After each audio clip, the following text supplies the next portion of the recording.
The city of Pardubice takes its name from the oak of Pardus.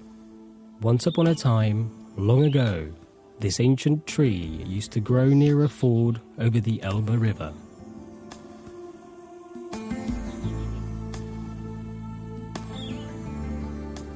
Join us on a journey through the history of this famous city.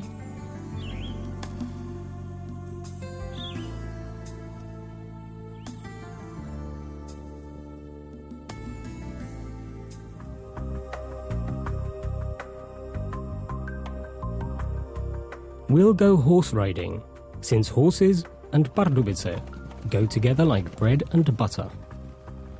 We'll fly high up into the sky to get a bird's eye view of the city, because it was in Pardubice where in 1910 the first Czech man took off the ground in a machine heavier than air. Rivers have always been the primary factor influencing the landscape of the Pardubice region. This is particularly true in the case of the Elbe River, which washed soil off the Krkonoše mountains and deposited the sediment in the Pardubice plain. In Pardubice, the river Elbe comes to a confluence with the Chrudimka River, and not far away, it is also joined by the Loučná River. In the distant past, lush forests grew on the floodplains and meadows. To this day, the charming combination of the elements of water and forest remains preserved in many places. This makes the natural environment in the region both mysterious and enchanting. The landscape is dominated by the remains of an ancient volcano, which rises 100 meters above the plains. It's known as the Kunetice Mountain, and a medieval castle sits enthroned on its summit.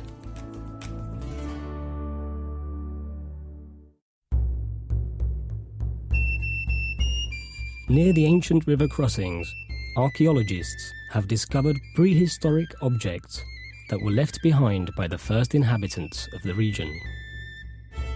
Romans, Germans, as well as Celts passed through, but it was the Slavs who finally settled here. Initially, Pardubice was an agglomeration of independent villages, churches, monasteries, and a medieval castle. Since its name first appeared in written records in 1295, the title deed to the city has been held by important aristocratic families. All the owners of Pardubice were in direct contact with the sovereign rulers of the Kingdom of Bohemia.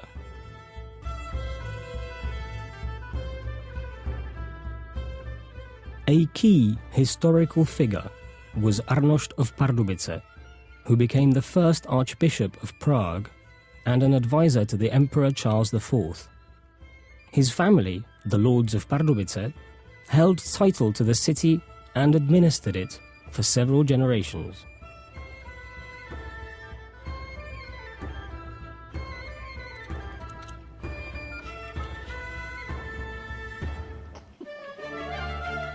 Czech history is full of dramatic events, which also had an impact on the changing fortunes of the masters of the city. The man who left the most lasting mark on Pardubice and forever fundamentally influenced the city's layout was William of Pernstein, the wealthiest Bohemian feudal lord. No likeness of him survives, however.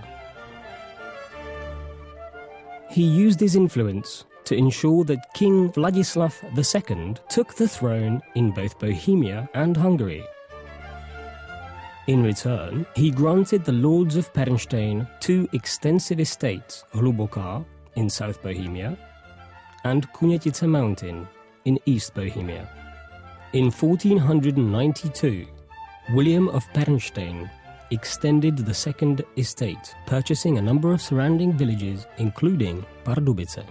He decided to establish his seat in the Pardubice region, not only because of its strategic location in the middle of the kingdom, but also because of the large rivers and surrounding terrain, which offered major opportunities for the development of fish ponds. In later years, he made full use of this potential.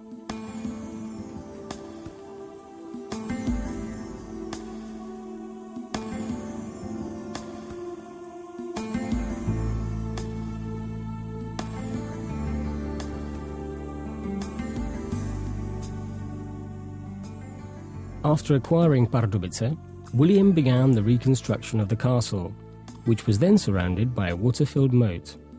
He converted it into a comfortable Renaissance residence surrounded by massive earth ramparts and defensive walls. His sons, Wojciech and Jan, completed the work, giving the chateau the appearance it has today.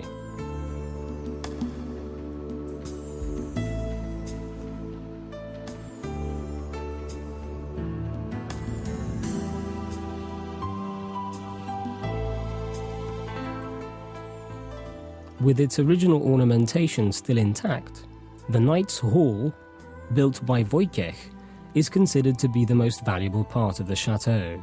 The rendering of the Renaissance ceilings is pure perfection and a magnificent example of the boundless imagination of the artists and craftsmen who decorated the chateau.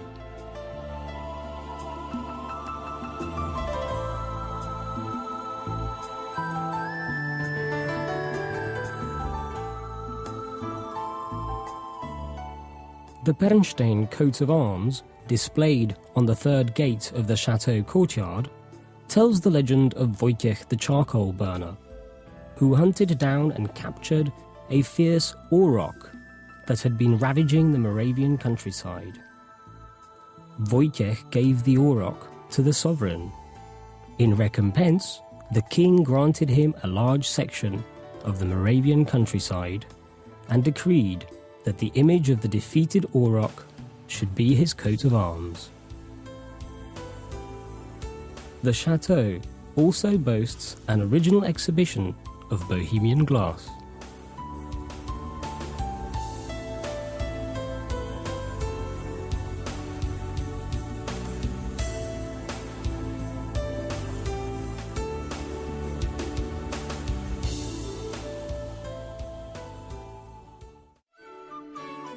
Besides the chateau, the place of greatest historical value in Pardubice is Pernstein Square.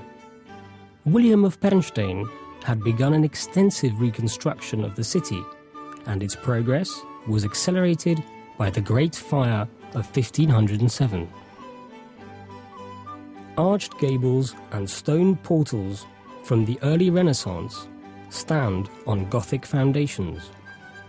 Even though the historical centre underwent many transformations in the centuries that followed, it has maintained the singular character stamped upon it by William of Pernstein.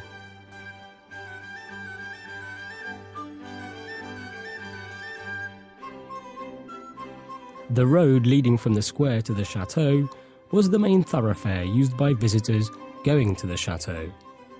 Unusually wide for its time and lined with magnificently decorated houses, the road gave rise to the adage, "It sparkles like Pardubice."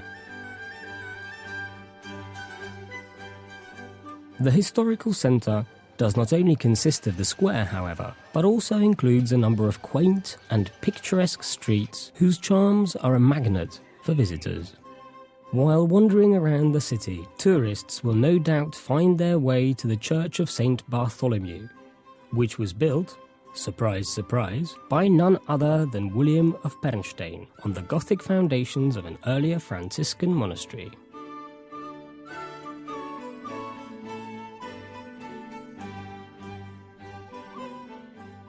The Green Tower is another key element of the square, providing views of the chateau, Kuniatice Mountain, and the sparkling ponds in the vicinity of Pardubice.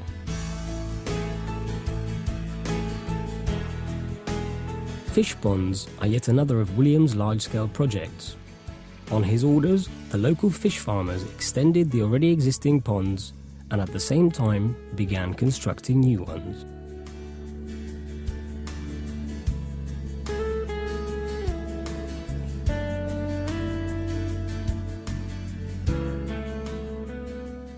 In 1513, the construction of the 35-kilometre-long Opatovice ditch began, eventually filling the Pardubice ponds with water from the Elbe River.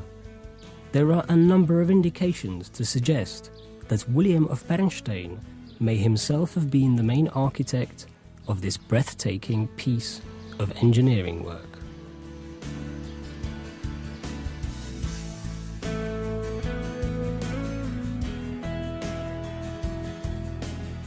Almost all of the different species of fish that live in the Czech Republic can be caught in the Elbe River and the Pardubice ponds. Recreational fishermen take full advantage of what can only be described as fisherman's paradise. The fish ponds also provide a home for water birds. Here one can come across herons, storks, and most of the different species of duck. Every now and then, a sea eagle may appear in the skies above. In spring, amphibians put on extraordinary musical performances in the oxbow lakes and meanders of the Elbe River. In 1650, the lords of Bernstein sold the city of Pardubice to King Ferdinand I. Although the administration of the estates became permanently located at the chateau, for a long time the towns and villages no longer flourished. Pardubice did not escape the decimation of the 30-Year War between 1618 and 1648, the greatest tragedy in Czech history. The advantageous location of the city meant that military garrisons often stayed within its walls and in the surrounding area. Besides supplies, the army needed horses. The local people took advantage of this opportunity and began to breed horses for the army on a large scale. When the lords of Bernstein began selling the Pardubice estates, they also included the court of Kladruby and its game park where horses were bred. Emperor Maximilian II capitalized on the results of the breeding program and established a stud farm there as early as 1563, thus laying the foundations for the breeding of the now world-famous white horses of Kladruby. In the village of Slatiňany, on the other hand, black horses are bred. The city of Pardubice has always had and still has a very close relationship with horses. It's no surprise then that the city's coat of arms features an equestrian motif. During the 18th century, Pardubice became renowned for breeding and training horses for the army.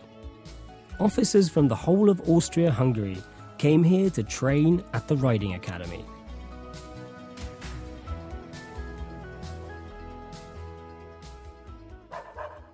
In order to alleviate their boredom, the officers in the garrison started organizing hunts with hounds. Horse riders and packs of beagles chased deer through the Pardubice countryside. Fortunately, the game was granted mercy after it had been captured.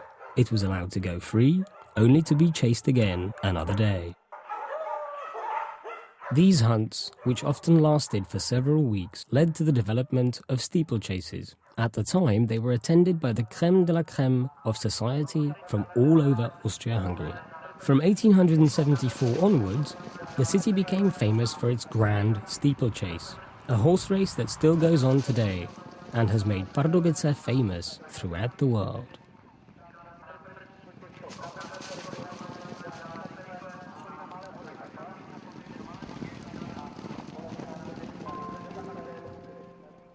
One of the traditional symbols of Pardubice is gingerbread. The city's gingerbread guild began making gingerbread as far back as the 16th century. However, it did not become the traditional symbol of the city until the 19th and the 20th centuries, when local bakeries began exporting various kinds of gingerbread to all parts of the globe. That's also why a gingerbread museum was established near Kunetice Mountain. It's known as the Kingdom of Gingerbread. Children in particular will enjoy visiting the real gingerbread house that's part of the museum.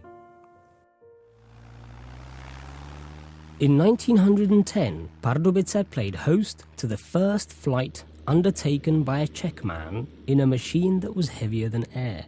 Local man Jan Kaspar took off in an airplane of the Louis Blériot construction, A year later, in 1911, he completed the first long-distance flight from Pardubice to Prague. However, the beginnings of aviation weren't as idyllic as one might think. Jan Kaspar had to overcome numerous problems while learning to master the art of aviation. While putting on displays for the public, he had to make several emergency landings, experiencing various minor accidents along the way, and constantly having to deal with technical difficulties. His cousin, Evgen Chihak, also a Pardubice local, soon joined Kaspar in his aviation endeavours. Together, they founded the Association of Aviators.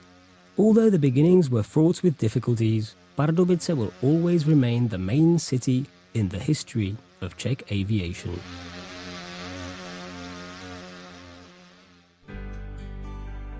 The development of new industrial sectors at the close of the 19th century provided a new impetus for life in Pardubice, and the local community was soon flourishing. This is amply reflected in local buildings designed by renowned architects. The Art Nouveau building of the East Bohemian Theatre is one of the city's architectural gems. Another unique building is the crematorium, designed by architect Jonak.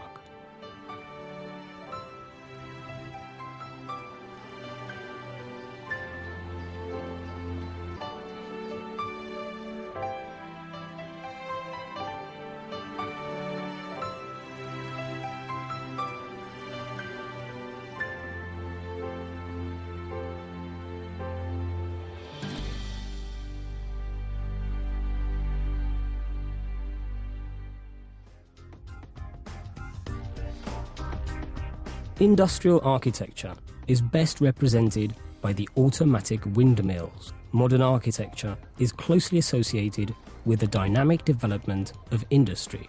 Pardubice became the home for chemical plants for the production of fertilizers, Explosia Semkin and Synthesia.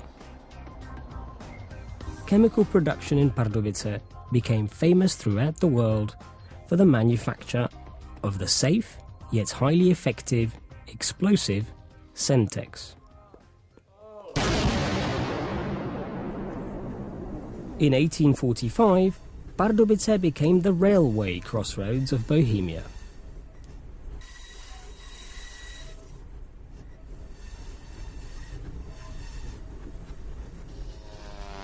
The city also has an international airport. The majority of travellers are unaware of the fact that only 100 years ago, our first visionary aviator, a pioneer in aviation, took off in his plane from this airport. The university in Pardubice has a history going back 50 years.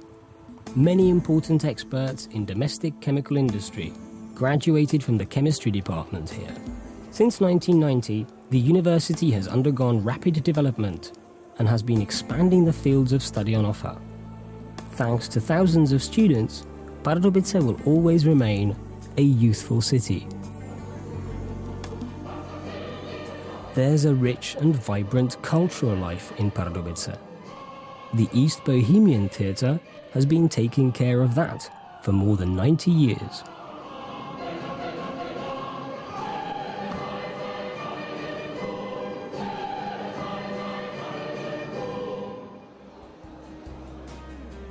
Because the city is located in the plains, it's not surprising that cycling is well developed here. There are approximately 50 kilometers of cycle paths in the city and its surroundings.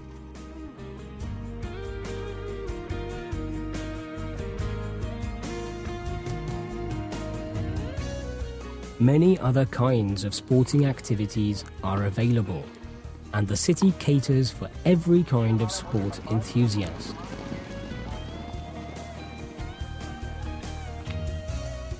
The city of Pardubice is a metropolis where a remarkable past joins hands with modern science and culture. It's the cradle of aviation, but above all, it is the city of sweet and fragrant gingerbread and noble horses.